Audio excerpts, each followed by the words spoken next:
Hi అండి. అందరికీ నమస్కారం. Welcome to my channel. ఈ వీడియోలో ఏపీ ప్రభుత్వ ఉద్యోగులకు మరియు పెన్షనర్లకు 2018 నుంచి 2023 వరకు గల 11 పీఆర్సీ బకాయిలు మరియు బకాయిల చెల్లింపులు, తర్వాత పెన్షనర్లకు 15% అడిషనల్ క్వాంటమ్ ఆఫ్ పెన్షన్ పునరుద్ధరణపై తాజా అప్డేట్ అయితే వీడియోలో తెలుసుకుందాము. వీడియోని ఎక్కడే కానీ స్కిప్ చేయకుండా చివరి దాకా చూడండి. అప్పుడు ఇన్ఫర్మేషన్ పూర్తిగా అర్థమవుతుంది. వీడియో చూస్తున్న ప్రతి ఒక్కరు వీడియోకైతే లైక్ చేయండి ఫ్రెండ్స్. ఈ వీడియోని తోటి ఉద్యోగ పెన్షన్ మిత్రులతో అయితే షేర్ చేయండి. కొత్తగా మన ఛానల్ చూస్తున్నవారు సబ్స్క్రైబ్ చేసుకోకుంటే వెంటనే మన ఛానల్‌ని సబ్స్క్రైబ్ చేసుకోండి. దీని ద్వారా నేను చేసే లేటెస్ట్ వీడియోస్ అన్నీ మీ వరకు రీచ్ అవుతాయి. ఇక ఆలస్యం చేయకుండా వివరాల్లోకైతే వెళ్ళిపోదాము. సో ఫ్రెండ్స్, ఇక విషయానికి వచ్చినట్లయితే ఆంధ్రప్రదేశ్ ప్రభుత్వ ఉద్యోగ పెన్షనర్ల పెండింగ్ డిమాండ్లు మరియు బకాయిల వివరాలు ఈ విధంగా అయితే ఉన్నాయి. ఆంధ్రప్రదేశ్ రాష్ట్ర ప్రభుత్వ ఉద్యోగులు మరియు పెన్షనర్లకు 2018 నుంచి 2023 వరకు గల పెండింగ్‌లో ఉన్నటువంటి 11వ పీఆర్సీ బకాయిలను వెంటనే డిమాండ్ చేయాలనైతే వెంటనే విడుదల చేయనైతే డిమాండ్ చేస్తున్నారండి. అసలు బకాయిలు ఎంత మేరకు ఉన్నాయనేది ఇప్పుడు చూద్దాము. ఫ్రెండ్స్, ఇది 11వ పీఆర్సీ అరియర్స్ టేబుల్ అండి. సో దీని గురించి మనమైతే తర్వాత చివర్లో అయితే చూసిద్దాము. అలాగే పెన్షనర్లకు 15% అదనపు క్వాంటమ్ ఆఫ్ పెన్షన్ ఏక్యూపీ అమలు చేయాలన్న డిమాండ్ మరింత బలపడుతోంది. సో పెన్షనర్లు మరియు ఉద్యోగ సంఘాలు తమ ఆర్థిక డిమాండ్లను పరిష్కరించాలని ప్రభుత్వంపై ఒత్తిడి పెంచుతున్నాయి. మరి అదనపు క్వాంటమ్ ఆఫ్ పెన్షన్ ఎంత మేర పునరుద్ధరించాలనేది ఇప్పుడు చూద్దాము. టేబుల్ ఫ్రెండ్స్, ఇక్కడ చూడొచ్చు. ఏక్యూపీ 15% పునరుద్ధరణ వివరాలు. సో ప్రస్తుతం అందుతున్నటువంటి అదనపు పెన్షను, పునరుద్ధరించాల్సినటువంటి అమౌంట్, మొత్తం పెన్షను.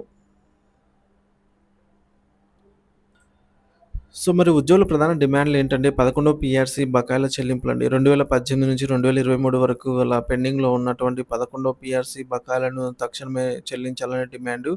డీఏ బకాయిల విడుదల, పెండింగ్‌లో ఉన్నటువంటి 4 డీఏలను విడుదల చేయాలని, 3 డీఏల వివరాలపై ప్రభుత్వం క్లారిటీ ఇవ్వాలని అయితే ఉద్యోగులు కోరుతున్నారు. సీపీఎస్ రద్దు, పాత పెన్షన్ విధానం, ఓపీఎస్ పునరుద్ధరణ, కాంట్రిబ్యూటరీ పెన్షన్ స్కీమ్ రద్దు చేసి, అలాగే జీపీఎస్ కాకుండా పాత పెన్షన్ విధానాన్ని తిరిగి తీసుకురావాలని ఉద్యోగులు డిమాండ్ చేస్తున్నారు.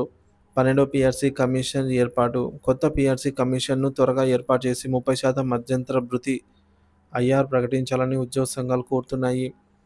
2003 తర్వాత నియమితమైనటువంటి డీఎస్సీ ఉపాధ్యాయుల పాత పెన్షన్, కేంద్ర ప్రభుత్వం మెమో 57 ద్వారా 2003 తర్వాత నియమితమైన డీఎస్సీ ఉపాధ్యాయులకు పాత పెన్షన్ విధానాన్ని వర్తింపజేయాలని డిమాండు.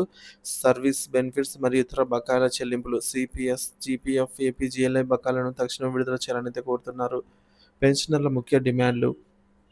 సో 70-74 ఏళ్ల మధ్య 10% అదనపు క్వాంటమ్‌ని అమలు చేయాలని, అలాగే 75-79 ఏళ్ల మధ్య 15% అదనపు క్వాంటమ్‌ను అమలు చేయాలని, 80 ఏళ్లు పైబడిన వారికి ఇప్పటికే అమల్లో ఉన్నటువంటి రేట్ల ప్రకారం సమీక్షించి మరింత పెంచాలనైతే సూచన. పంచాయతీరాజ్ మరియు ఉపాధ్యాయుల డిమాండ్లు. పంచాయతీరాజ్ శాఖలో పెండింగ్‌లో ఉన్న కారుణ్య నియామకాలు తక్షణమే చేపట్టాలని డిమాండు. కలెక్టర్ పూల్ ద్వారా వెంటనే పోస్టింగ్‌లు ఇవ్వాలని, ఇక ఉమ్మడి సర్వీస్ రూల్స్ జీవో నంబర్ 72, 73, 74 ప్రకారం అమలు చేయాలి. ఆంగ్ల మాధ్యమంతో పాటు తెలుగు మాధ్యమాన్ని కూడా సమాంతరంగా కొనసాగించాలి అనే డిమాండ్లయితే ప్రధానంగా ఉన్నాయి. ఉద్యోగ సంఘాల హెచ్చరిక. ఉద్యోగులు, పెన్షనర్లు తమ డిమాండ్లు నెరవేరే వరకు నిరసనలు, ఆందోళనలను కొనసాగిస్తామని హెచ్చరించారు. ముఖ్యంగా 12వ పీఆర్సీ అమలు, 11వ పీఆర్సీ పెండింగ్ బకాయిలు, డీఏ చెల్లింపులు, పెన్షనర్ల అదనపు క్వాంటమ్ ఆఫ్ పెన్షన్ వంటి అంశాలపై ప్రభుత్వం తక్షణ నిర్ణయం తీసుకోవాలని కోరుతున్నారు. ప్రభుత్వ స్పందన కోసం వేచి చూస్తున్న ఉద్యోగ, ఉపాధ్యాయ, పెన్షనర్ల సంఘాలు తదుపరి కార్యాచరణపై త్వరలో నిర్ణయం అయితే తీసుకున్నాయి.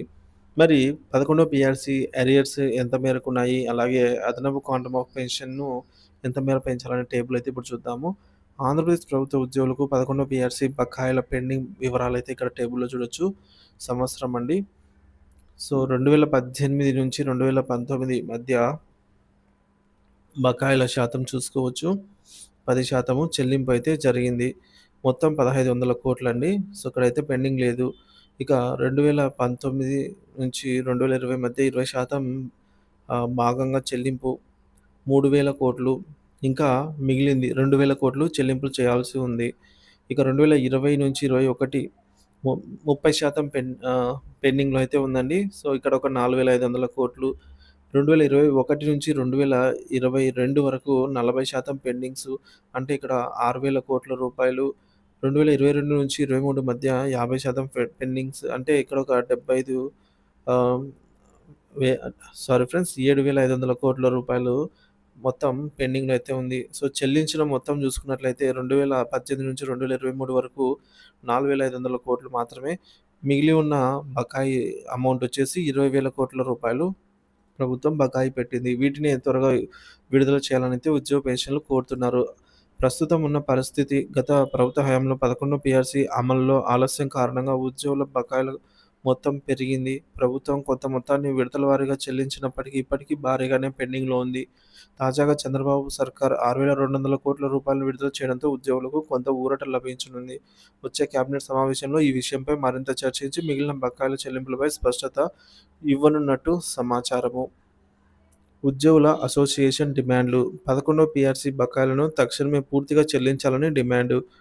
కొత్త 12వ పీఆర్సీపై స్పష్టత ఇవ్వాలనైతే కోరుతున్నారు.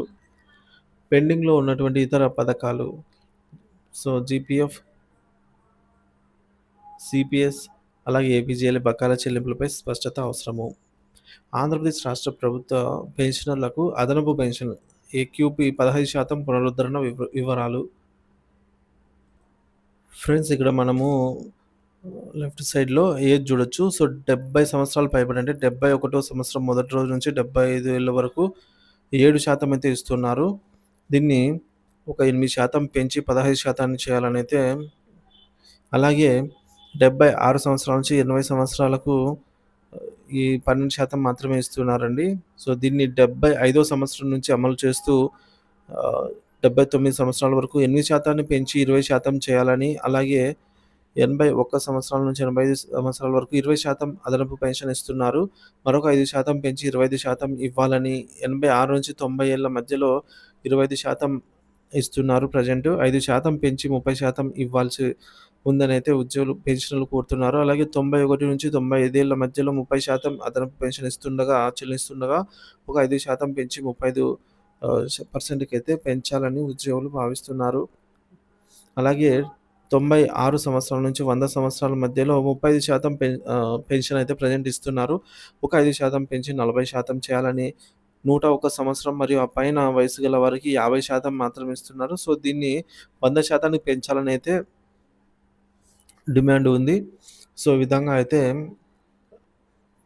ప్రస్తుత పరిస్థితి ప్రకారం ప్రభుత్వ పెన్షనర్లకు అదనపు pension additional quantum of pension వయస్సుకు అనుగుణంగా కేటాయించబడుతుంది. గతంలో ఇచ్చిన 15% అదనపు పెన్షన్ తొలగించబడిన నేపథ్యంలో పెన్షనర్లు దీన్ని పునరుద్ధరించాలని కోరుతున్నారు.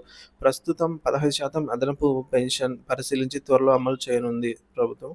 సో, మరి పెన్షనర్ల డిమాండ్లు 70 ఏళ్లు నిండిన పెన్షనర్లకు అదనపు పెన్షన్ 15% పెన్షన్‌ను పునరుద్ధరించాలి. పెన్షనర్ల సంక్షేమాన్ని దృష్టిలో ఉంచుకొని ఇతర పెండింగ్ ఉన్నటువంటి పెన్షన్ పెరుగుదలలు కూడా అమలు చేయాలి. కేబినెట్ సమావేశంలో ఈ అంశంపై చర్చించి తక్షణ నిర్ణయం తీసుకోవాలి. సో, తక్షణ నిర్ణయం తీసుకోవాల్సిన అవసరం ఎంతైనా ఉందండి. ఈ నిర్ణయం అమలైతే వేలాది మంది పెన్షనర్లు ఆర్థికంగా లబ్ధి పొందే అవకాశం అయితే ఉంది. సో, ఇది ఫ్రెండ్స్ ఇప్పటివరకున్న తాజా సమాచారం.